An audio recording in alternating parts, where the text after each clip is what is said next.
अच्छा, क्या ऋषभ पंत की अब इंडियन व्हाइट बॉल टीम में वापसी के सारे रास्ते बंद हो चुके?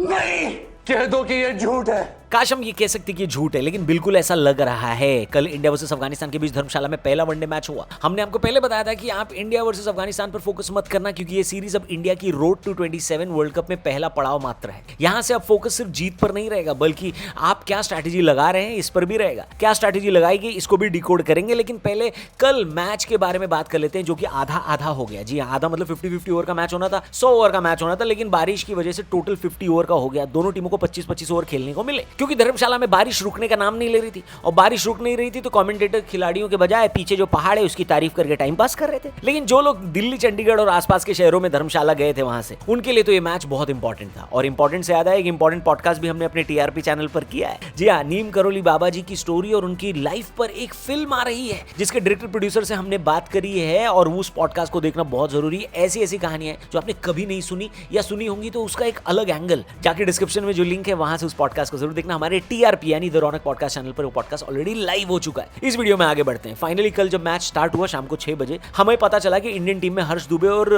गुरनूर बरार का डेब्यू हो गया। हर्ष दुबे इस सीजन सनराइजर्स हैदराबाद के लिए खेले थे, लेकिन गुरनूर का डेब्यू देखकर मुझे काफी खुशी हुई, क्योंकि गुरनूर पंजाब की तरफ से डोमेस्टिक खेलकर और वहां अच्छा करके इंडियन टीम में आए हैं। कई लोगों को ऐसा लगता है कि अब आईपीएल की वजह से सिलेक्शन होता है, लेकिन गुरनूर बरार अगर लाइमलाइट से दूर होकर भी टीम इंडिया में जगह बना लेते हैं तो ये बताता है कि सिलेक्टर्स आपको देख भी रहे हैं और नोटिस भी कर रहे हैं। और मेरे हिसाब से गुरनूर बहुत बढ़िया एडिशन थे इंडियन साइड में, क्योंकि 6 फुट 5 इंच का ये बंदा 150 किलोमीटर प्रति घंटे की रफ्तार के आसपास गेंद डालते देखना हम इंडियन क्रिकेट फैंस को, हमको आदत ही नहीं है। ऐसे गेंदबाजों को हमने हमेशा ऑस्ट्रेलिया और इंग्लैंड की में ही खेलते हुए देखा है। मुझे बढ़िया लगा इसे देखकर, लेकिन शायद अफगानिस्तान वालों को बढ़िया नहीं लगा, क्योंकि गुरनूर ने आते ही इंपैक्ट डाला। अपने इंटरनेशनल डेब्यू के पहले ही ओवर में पहला विकेट मिल गया उनको। इनफैक्ट भारत की नई गेंदबाजी के खिलाफ भी अफगानिस्तान टिक नहीं पाई। दूसरे डेब्यूटेंट हर्ष दुबे भी महंगे साबित हुए, लेकिन 3 विकेट लेकर वो भी गए। 26 रन पर अफगानिस्तान के 3 विकेट चले गए थे, लेकिन एक खिलाड़ी ने यह दिखा दिया कि अफगानिस्तान में टैलेंट की अभी कोई कमी नहीं है। रहमानुल्लाह गुरबाज अब की बार आईपीएल नहीं खेले थे, क्योंकि उनको आईपीएल में किसी ने खरीदा नहीं था। उन्होंने भारतीय गेंदबाजी के खिलाफ एक वनडे मैच में T20 इनिंग खेली, और ध्यान रखिए तब खेली जब सामने कोई टिकने को तैयार नहीं था। गुरबाज ने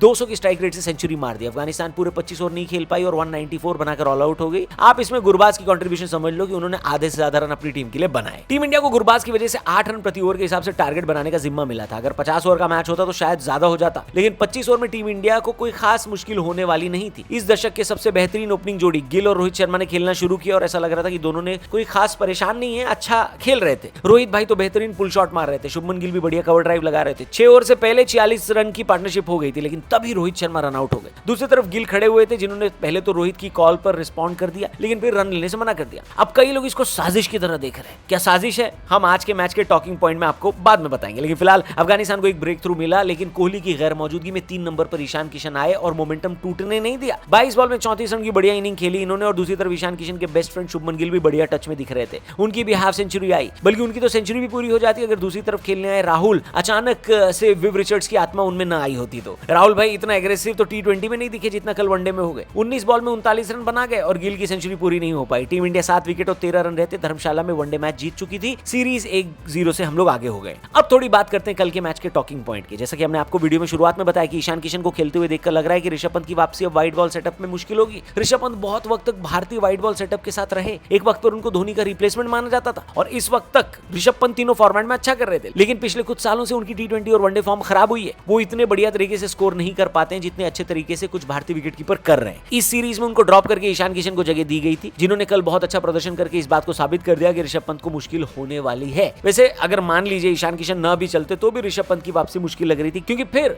ये टीम मैनेजमेंट बैकअप विकेटकीपर के लिए संजू की तरफ देखता। लेकिन ईशान किशन का फॉर्म ये बता रहा है कि 2027 वर्ल्ड कप में टीम इंडिया के बैकअप विकेटकीपर वही रहने वाले हैं। आगे बढ़ते हैं। दूसरा टॉकिंग पॉइंट जिसकी कल काफी चर्चा रही वो था रोहित का रनआउट। रोहित शर्मा बहुत फाइन टच में लग रहे थे, उनके बल्ले से अच्छे शॉट्स आ रहे थे, लेकिन फिर एक मिक्सअप की वजह से रोहित शर्मा आउट हो गए। दूसरी तरफ गिल थे, जिन्होंने शुरू में इस सिंगल के लिए हाँ करके बाद में मना कर दिया। हालांकि रोहित के फैंस को यह बात पसंद नहीं आई और उन्होंने सोशल मीडिया पर यह लिखा कि शुभमन गिल रोहित शर्मा की वजह से इनसिक्योर्ड है और इस वजह से उन्होंने जानबूझ के रोहित को रनआउट कराया। पर मेरे को ऐसा नहीं लगा, क्योंकि गिल के रास्ते में भी गजनफर आ गए थे जिसकी वजह से गिल को भागने का रास्ता नहीं मिला। प्लेयर ऑफ द मैच जब गिल को मिला था और उनसे रनआउट के बारे में पूछा गया तो उन्होंने ये बात कही कि रोहित शर्मा ने जब वापस आकर रिप्ले देखा तो ये बात मानी कि उसमें गिल की कोई गलती नहीं थी। जहां तक रही बात गिल के इनसिक्योर होने की, तो देखो ऐसा है कि शुभमन गिल अब कोई नए नवेले खिलाड़ी तो है नहीं, इस टीम का कप्तान है ये आदमी, यानी उनकी जगह तो जाने वाली नहीं है। ऐसे में उनको किसी को रनआउट कराकर क्या मिलेगा? आपका इस रनआउट वाले मैटर पे क्या कहना है दोस्तों, कमेंट करके बताना। तीसरी टॉकिंग पॉइंट इस मैच की जिसके बारे में बात करते हैं वो है टीम इंडिया की बॉलिंग। कल टीम इंडिया ने 2 गेंदबाजों को डेब्यू करवाया, दोनों ने अच्छा प्रदर्शन किया। प्रसिद्ध कृष्णा को ये टीम मैनेजमेंट वैसे भी बहुत बैक कर रहा है। ऐसे में कल एक साफ संदेश गया कि जसप्रीत बुमराह को छोड़कर बाकी किसी भी गेंदबाज की 2027 वर्ल्ड कप में जगह पक्की नहीं है। टीम इंडिया इस साल कई गेंदबाजों को मौका देने वाली मेरे हिसाब से, इसमें प्रिंस यादव भी शामिल होंगे और एक बार सबको मौका मिला उसके बाद किसका प्रदर्शन अच्छा रहा, कौन टीम कॉम्बिनेशन में फिट बैठ रहा है, ये देखा जाएगा। इसलिए मेरे को लगता है कि जो गेंदबाज अभी बाहर हैं जैसे सिराज, उनको ज्यादा निराश होने की जरूरत नहीं है, और जो गेंदबाज अभी खेल रहे हैं उनको ज्यादा खुश होने की जरूरत नहीं है, क्योंकि जगह किसी की भी पक्की नहीं है। आपको इस मैटर पे क्या बोलना है कमेंट करना। बाकी आज संडे है, यानी पाकिस्तान को पेलने का डे है। आज शाम को India versus Pakistan world cup का मैच है। आपको बता दूं इंडिया वर्सेस अफगानिस्तान का मैच धर्मशाला मैच भी संडे को ही रखा गया था, लेकिन फिर बीसीसीआई ने कहा नहीं है, पाकिस्तान को पेलते टाइम और कोई डिस्ट्रैक्शन नहीं चाहिए, इसलिए मैच सैटरडे शिफ्ट किया गया। तो आज इंडिया वर्सेस पाकिस्तान मैच देखेंगे। इस मैच के बारे में कल सुबह बात करेंगे। चैनल को सब्सक्राइब करना और अमेजिंग पॉडकास्ट एंजॉय करने के लिए हमारे टीआरपी चैनल पर जरूर जाना, लिंक डिस्क्रिप्शन में दिया है, जहां पर बाबा नीम करोली जी की लाइफ पर एक फिल्म बन रही है, जिस फिल्म को बनाने वाले विशाल चतुर्वेदी हमारे साथ इस पॉडकास्ट में थे और बहुत सारी नई बातें उन्होंने हमें बताई है। तो जरूर देखना, सुनना और अपने दोस्तों से भी शेयर करना। नीम करोली बाबा हैं कौन? क्या वो एक मिरेकल मैन है? क्या वो सिर्फ एक संत हैं?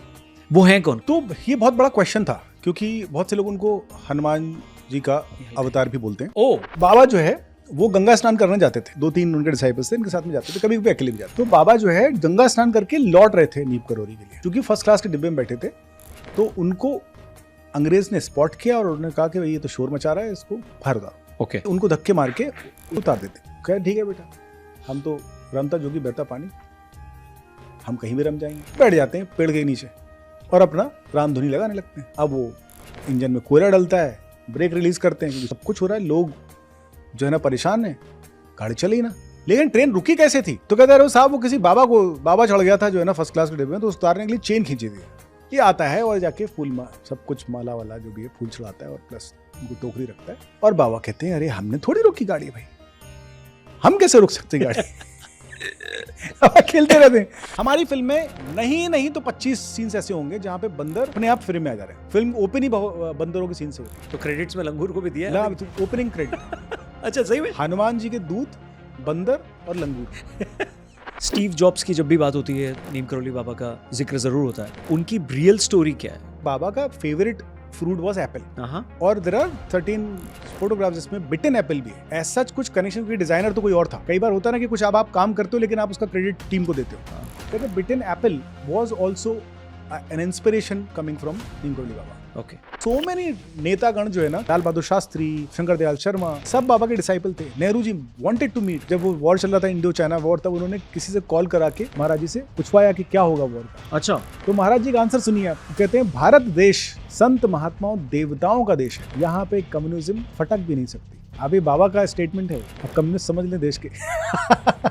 टाइगर बचाओ उससे ज्यादा अभी कम्युनिज्म बचाओ। चैनल को सब्सक्राइब करना। Thank you for watching crico. जय हिंद।